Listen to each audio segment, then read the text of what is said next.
Burundi.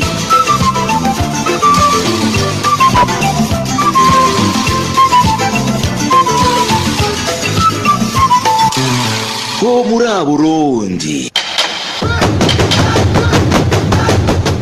Humura Burundi est un magazine qui sert de pont entre les Burundais en exil et ceux restés au pays à travers des informations bien fouillées concernant tous les domaines de la vie du pays. Le magazine Humura Burundi est diffusé sur le web via le site de la Humura Burundi est un magazine qui sert de pont entre les Burundais en exil et ceux restés au pays à travers des informations bien fouillées concernant tous les domaines de la vie du pays. Le magazine Humura Burundi est diffusé sur le web via le site de la RPA www.rpa.bi. Humura Burundi. Merci de nous rester fidèles. Bonsoir à toutes et à tous. Bienvenue dans le magazine Humura Burundi de ce jeudi 28 mars 2019. Tout de suite les titres. Le gouverneur de la province Bujumbura exige à la population de la colline Mutara de montrer où se trouvent les 2 fusils volés après l'assassinat de 2 policiers dans cette localité le 19 mars dernier. Après leur libération provisoire, les défenseurs des droits des enfants appellent le ministère de l'Éducation de réintégrer à l'école les 3 élèves de l'école fondamentale à Kamuri, accusés de gribouiller la photo de Pierre Nkurunziza. Dans ce magazine, nous vous parlerons également du harcèlement que continuent de subir les réfugiés burundais en Tanzanie. Les policiers et les agents de sécurité ont démoli ce jeudi certains stands du marché du camp de réfugiés d'Onduta. Voilà pour le sommaire. Vous suivez ce magazine sur le www.rpa.bi. À la présentation, Nadège Lakodze, à la cabine au son, ingénieur Égide Ngemero.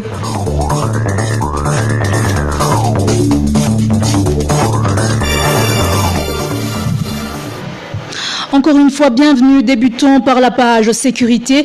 Une famille de la colline Nete, zone Gasura, en commune Bouillé de la province Muramvya, accuse certains Imbonerakure de la menacer. Cette famille serait victime de ses convictions politiques. Les détails avec Vicky Chris Nimiretse. Cette famille qui se dit menacée est de Damien Sabokugirira de la colline Nete, zone Gasura, en commune Mbouillé. Selon le témoignage d'un Imbonerakure, dimanche dernier, une réunion s'est tenue chez une Imbonerakure connu sous le nom de Marie. Selon lui, ils ont planifié comment faire du mal à la dite famille. Il s'est tenu une réunion dans la vallée chez une certaine Marie ce dimanche le 24 mars 2019. Dans cette réunion, il y avait certains Imbonerakure, notamment Aaron Yandwi, Gide Minani, qui est chef des Imbonerakure sur cette colline, Thomas Ndabemeye, qui vient de sortir de la prison récemment, Alexis Nyonzima, chef de la colline Nete, Philippe, Samuel, Ezekiel, un Imbonerakure connu sous le nom de Rucheke, et Marie, la propriétaire de la maison. Selon toujours notre source, cette famille est victime de son refus d'adhérer au parti au pouvoir. Dans cette réunion, ils ont dit que depuis longtemps, cette famille de Damien Sabokugirira n'a jamais obéi à notre pouvoir. On a précisé que depuis la prise du pouvoir par le CNDD-FDD, cette famille n'a jamais collaboré avec nous, mais qu'elle continue à propager l'idéologie du parti MSD. Pour ce, il n'y a pas de raison qu'ils continuent de vivre sans adhérer à notre parti et nous n'allons pas les rater comme l'année dernière. Quels sont les propos tenus dans cette réunion? L'année dernière, cette famille a été attaquée par un groupe des Imbonerakure de cette colline qui avait blessé le chef de la famille. L'administrateur de la commune Mbouye, Berkimas Vyukusenge, nous a raccroché au nez lorsque nous lui avons parlé du cas de cette famille qui se dit menacée. Merci Vicky Chris Nimiretse. Le gouverneur de la province Bujumbura exige aux habitants de la colline Mutara en zone Muramvya de remettre 2 fusils volés par les bourreaux de 2 policiers assassinés dans cette localité en date du 19 de ce mois de mars. Une décision qui ne tranquillise pas les membres des partis de l'opposition qui se sentent visés, surtout que les fouilles dans les ménages semblent être sélectives. Le point avec Emmanuel Nyungeko. Le gouverneur de la province de Bujumbura a avisé les habitants de la colline Mutara qu'ils allaient subir un contrôle régulier. Dans une réunion tenue dans l'après-midi de mardi, Nadine Gachuti a indiqué à la population et aux responsables administratifs en zone Maramvia que le but était de chercher 2 fusils de type Kalachnikov volés à 2 policiers tués le 19 mars dernier. Cet habitant qui a participé à cette réunion se dit effrayé par les propos du gouverneur. Nous, la population de la colline Mutara en zone Maramvia de la commune Mutimbuzi, sommes inquiétés par les propos du gouverneur de Bujumbura dans une réunion tenue mardi. Elle nous a dit que personne n'aura le droit de circuler tant que les fusils volés à 2 policiers tués sur la rivière Muzadi ne sont pas remis, et d'ajouter qu'il y aura un contrôle régulier suivi d'arrestation. Cet habitant indique qu'ils ne comprenaient pas pourquoi on leur demande de montrer des armes alors qu'ils ne connaissaient pas les auteurs de ce double meurtre commis loin des ménages. Cet assassinat s'est produit sur la route non proche des maisons d'habitation. Comme elle a donné l'ordre en tant que chef, nous voyons qu'il y a l'intention d'arrêter les membres des partis d'opposition. Dans toutes les réunions qui se tiennent ici et là, ils accusent les non-membres du parti au pouvoir d'être à l'origine de l'insécurité. Nous avons tenté de joindre Nadine Gachuti, gouverneur de la province de Bujumbura. Son téléphone ne passait pas. Les 2 policiers tués par balle au petit matin du 19 mars près de la rivière Muzazi, située sur la colline Mutara, étaient connus sous les noms de Jean Simbagoye et Léonard Shimirimana. Les auteurs du crime n'ont pas été identifiés. Merci Emmanuel Nyongeko. En page politique, dire que le parti CNL n'a pas d'organe et arrêter ces militants en argant qui font des réunions illégales sont des prétextes du parti au pouvoir pour malmener et intimider ses membres. Réaction d'Agathon Rwasa, président du parti CNL. Il demande à ses militants de ne pas céder à ces menaces et au gouvernement de privilégier la tolérance politique. Suivez Agathon Rwasa, il s'est exprimé sur la radio Isanganiro. Nous suivons la situation, c'est dommage et c'est malheureux, c'est que malheureusement on prétexte l'inexistence d'organes. Cependant, l'inexistence d'organes n'est pas un problème parce que c'est nous qui nous organisons, ce ne sont pas eux qui doivent nous organiser. Par ailleurs, je pense que l'intolérance politique n'avance à rien le processus démocratique dans notre pays. Ce qui serait intéressant, ce serait de s'accepter mutuellement et de laisser chacun vaquer à ses activités. Et c'est comme ça qu'on contribuera à résoudre notre nation. Ces membres sont accusés de tenir des réunions. Je ne pense pas qu'ils tiennent des réunions parce que les réunions sont sanctionnées par des PV. Ceux qui les arrêtent ne produisent jamais les effets qui démontreraient que les Irma étaient à réunion. Des gens, quand ils se rendent visite, ça devient comme une infraction. Je trouve plutôt que c'est un prétexte pour nous malmener et pour intimider les gens afin de les forcer à adhérer à un seul parti. Or, nous sommes dans un multipartisme très consacré par la loi et on n'a qu'à s'y faire. Est-ce que vous détenez des chiffres de personnes déjà arrêtées? Ces cas d'arrestation sont signalés dans quelle province et dans quelle commune? Les cas sur région, c'est presque dans tout le pays, Angozi, Lino, Arutana, Karoussa. Aujourd'hui, vos membres sont persécutés dans certains coins du pays, comme vous venez de le dire. Qu'est-ce que vous leur demandez? Nous leur demandons la retenue, nous leur demandons de ne pas céder à la panique. Après tout, ils sont des citoyens comme tant d'autres. Ils ont droit à faire de la politique et d'adhérer à un parti de leur propre choix. De surcroît, je demande à tous les Burundais de savoir que l'intolérance n'avance à rien dans notre pays, mais plutôt qu'il faut miser sur la tolérance mutuelle et que la complémentarité entre les différentes opinions, c'est ça que nous devons rechercher dans l'édification de notre nation. Parlons à présent droits de l'homme. Certains prisonniers, principalement les prisonniers politiques, sont incarcérés dans des conditions inhumaines et leur dossier n'évolue pas. Selon Akat Burundi, certains sont toujours en prison alors qu'ils ont purgé leur peine. Il y en a d'autres qui sont en détention préventive depuis plus de 3 ans. Les détails sur les enquêtes d'Akat Burundi avec Bonfils Nyongere.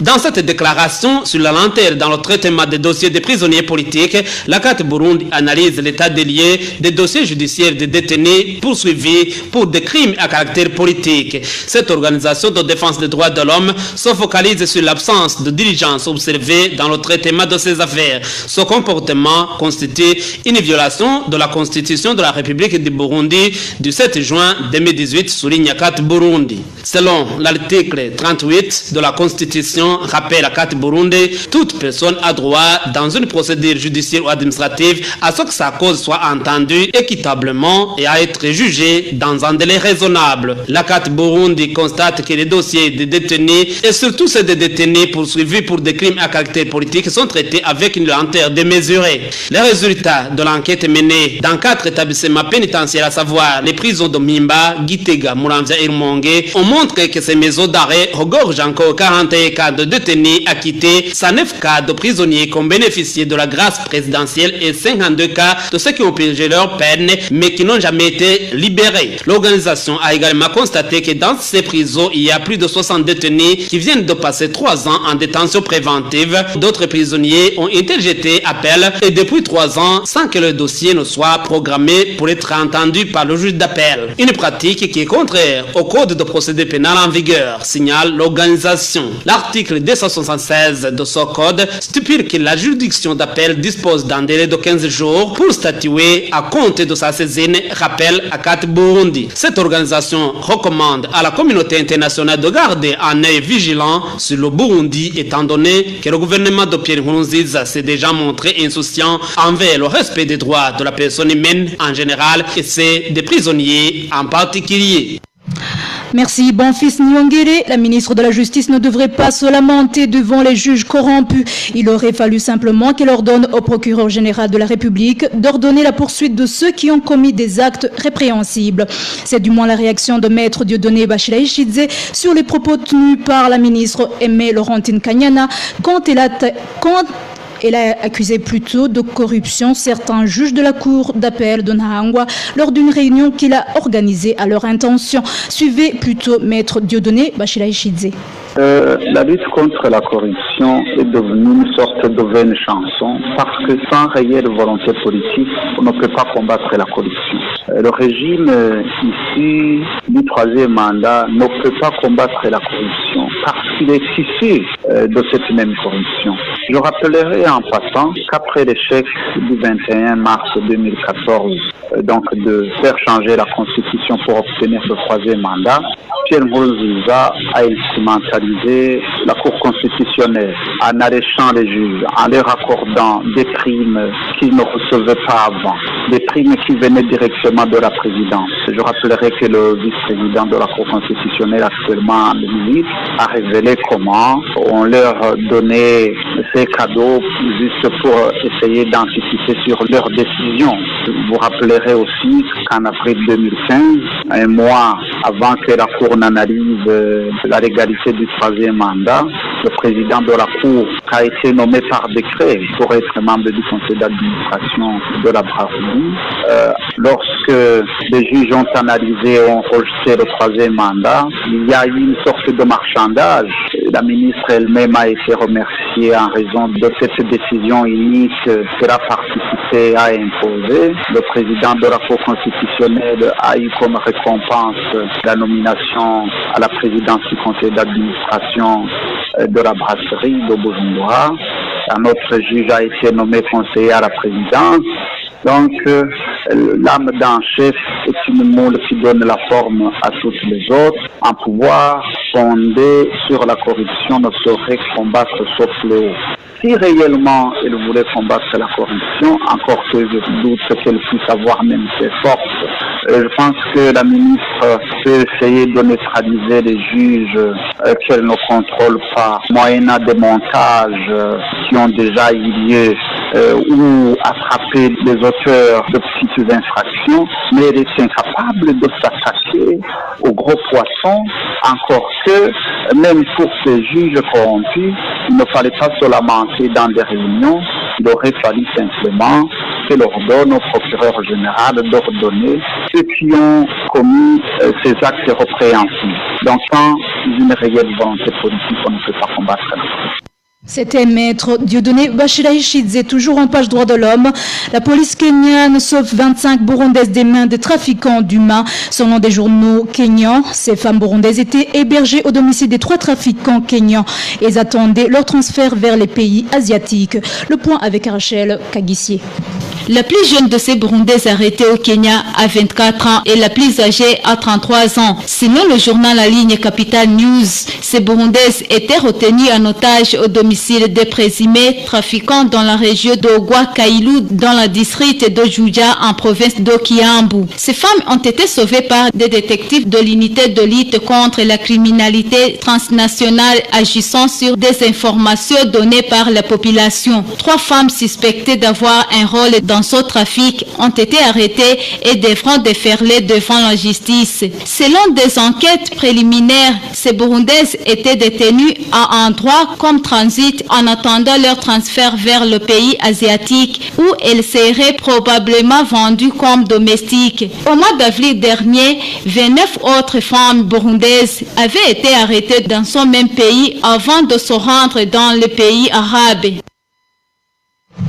Merci Rachel Kagissier. En page d'éducation, les défenseurs des droits des enfants appellent le ministère de l'Éducation à réintégrer à l'école les 3 filles mises en liberté ce mercredi en attendant la fin du procès. Selon David Niganza, chargé de la protection des enfants au sein de la SOGEPAI, le ministère de l'Éducation ne peut en aucun cas sanctionner des présumés innocents. Il se dit satisfait de la décision prise par la justice de libérer ces 3 élèves de Kirundo. Suivez. C'est vraiment une satisfaction pour nous, parce que la place des enfants, c'est pas la prison, la place des enfants, c'est la maison, c'est l'école, nous sommes très satisfaits alors de la mesure prise par le parquet général Pierre Dongozi. Ça, c'est vraiment un signe vibrant, un signe parlant, qui montre que la justice a été rendue, la justice existe, ces enfants vraiment ont été libérés. C'est une satisfaction alors de notre part, de la part des défenseurs des droits de l'homme, de la part des 2 parents, des enfants et aussi de la communauté, parce que ça commençait d'être un chantage. Vous comprenez que, comme je l'ai dit au départ, quand les enfants regagnent la famille, c'est vraiment une joie pour tout le monde. Moi, je voudrais vraiment demander le ministère de l'Éducation de faire son travail. Chaque fois qu'il y ait des choses pareilles, avant de livrer les enfants vraiment au ministère public. Comme le règlement scolaire est là pour être appliqué par le ministère de l'Éducation. Alors, comme le ministère de la Justice vient de faire un pas, les enfants ont été libérés, c'est vraiment, comme je l'ai dit, un signe qui montre que la justice existe. Je voudrais aussi demander au niveau du ministère de l'Éducation de faire la même chose. Comme on ne peut pas sanctionner des enfants qui sont toujours présumés innocents, de laisser les enfants continuer les cours, peut-être jusqu'à la fin du procès. C'était David Ningadza, chargé de la protection des enfants au sein de la SOGEPAI. Dans un instant, la page réfugiés. En page réfugiés, un des Burundais réfugiés au camp d'Onduta est porté disparu depuis 5 jours. Un phénomène qui inquiète beaucoup les réfugiés du dit camp, vu que ce n'est pas la première fois que des gens disparaissent dans de telles circonstances, alors qu'ils ont été arrêtés par des gens en tenue policière tanzanienne. Pour le moment, ces réfugiés burundais de Nduta demandent au HCR de faire tout son possible pour renforcer leur sécurité. Les détails avec Marie-Ange Irakodze. François Ndaïsenga est un réfugié burundais qui habite le village 5 de la zone 8, numéro 49. Selon le témoignage d'un de ses voisins, ils ont été alertés par le bruit d'un véhicule vers 2 heures du matin. Et quand ils sont sortis pour s'enquérir de la situation, ils ont vu ce dernier se faire embarquer par des gens en tenue policière. Il y avait la pleine lune. Nous avons vu 4 policiers qui se dirigeaient vers la maison de François. Le 5e est resté près du véhicule. On l'a reconnu de par sa démarche. Ils l'ont pris avec eux.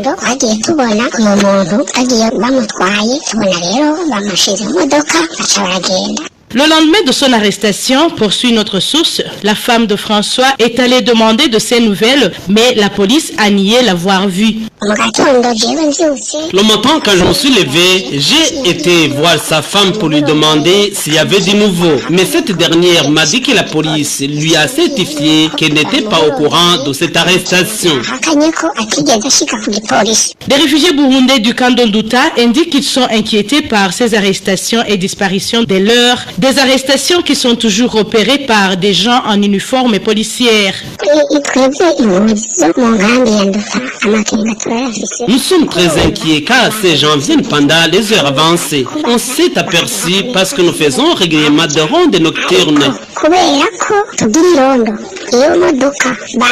C'est incompréhensible que la police continue à nier avoir procédé à l'arrestation de ces gens alors qu'ils se font embarquer par des gens en tenue policière.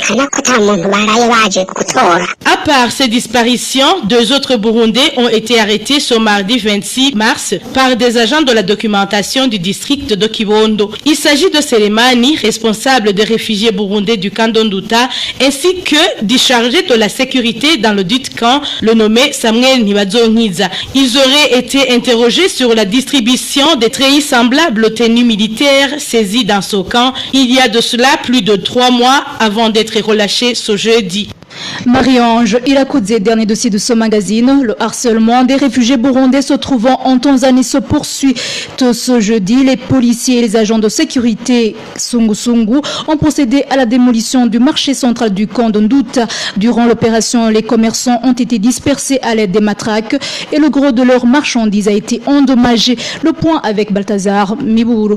Vers 11h, heure de la Tanzanie, le chef du camp d'Onduta, accompagné par des policiers et des agents de sécurité Sungu débarque au village 4 de la zone 5. Le but de cette visite était la démolition des maisons à usage commercial se trouvant au marché central du camp. Le chef du camp est venu et a ordonné aux chargés de la sécurité, les Sungu, de chercher des tranches de bois solides pour détruire les maisons de commerce de viande et de toutes sortes de boissons. Cette opération a laissé les réfugiés d'Onduta dans la désolation. Nous sommes très malheureux. Nous n'avons pas de mots pour décrire ce qui nous arrive. Ici, les femmes désespèrent. Il y en a qui ont contracté des crédits auprès des organisations agréées par le gouvernement. Il y a un restaurant, par exemple, qui avait des clients tanzaniens. Et ces Tanzaniens travaillent dans différentes organisations ici. Ils ont commencé la destruction alors que les Tanzaniens se préparaient pour venir prendre leur repas. Par jour, on prépare près de 25 kilos de viande. Imaginez, on avait préparé entre 10 et 15 poulets. C'est une énorme perte. La propriétaire était une femme et vivait avec handicap. Ces réfugiés demandent de l'intervention de la communauté internationale et surtout de la sous-région. Nous nous demandons, est-ce que le ACR nous a laissé tomber? Ou bien ce silence du ACR s'explique par la présence des Tanzaniens au sein de ces organes? Nous exhortons ces pays de la sous-région, surtout ces députés censés nous représenter dans l'East African Community, à nous rendre visite un jour pour constater eux-mêmes la galère à laquelle nous faisons face ici. Dans la soirée de ce jeudi, l'on pouvait voir des réfugiés du camp d'Onduta dans des petits groupes de discussion. Ils se demandent ce qu'ils attendent demain.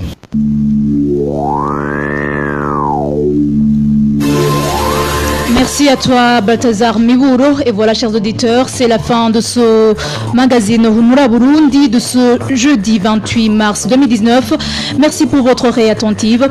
Merci à toute l'équipe rédactionnelle et à ingénieur Régide Mnemero qui en assurait la mise en onde. À la présentation, vous étiez avec Nadège Lakodze. Bonne soirée chez vous.